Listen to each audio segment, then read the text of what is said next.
बोलो विष्णु भगवान की जय। एकादशी माता की जय। अज आमल की एकादशी है तो मैं एदी कथा थोनू डोगरी च सनानी आं। मनदाता जी ने श्री वशिष्ठ जी गी आख्या जे तुस मेरे पर खुश हो तो मिगी कोई व्रत की कथा सनाओ जिदे कन्नै मेरा कल्याण होवै। ते वशिष्ठ जी ने आख्या सारे शा उत्तम ते अंत च मोक्ष देने आला आमल की एकादशी का व्रत है। इहदी कथा तुस ध्यान कन्नै सुनो। इस व्रत का फल है जिहड़ा ओह 1000 गौदान के फल दे बराबर है।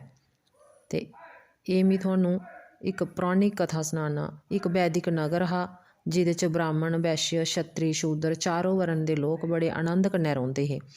उस नगर च महाविद्वान ते बड़ा धार्मिक चैतरथ नां दा चंद्रवंशी राजा हा। ते राजा ते उत्थों दे सारे लोग बच्चे बूढ़े हर एक एकादशी का व्रत रखते हे।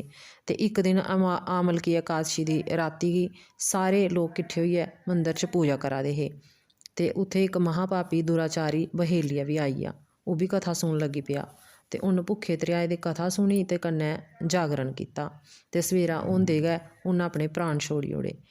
एकादशी के व्रत के जागरण ते कथा सुनने के फल कन्नै उन्हें एक विदुरथ राजा के घर जन्म लिया। ते राजे ने उहदा नां वसुरथ रखिया। ते वह भी बड़ा गुणवान ते धार्मिक राजा होया। बड़े होइयै उन्न 10,000 ग्राएं का पालन किया।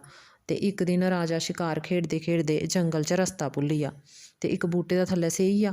ते उत्थे उत्थों दे प्हाड़ी लोग मलेश मल बुद्धि आह्ले लोग जेह्ड़े ओह् उसी मारन लगी पे। ते जियां ओह् राजे गी मारदे इयां गै उंदे अपने लग्गा दी ही। ते राजे पर इयां जियां फुल्ल पवा दे होंदे।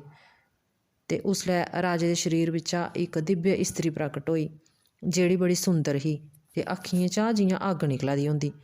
ते उन्न सारे मलेश लोकें गी मारी ओड़ेआ।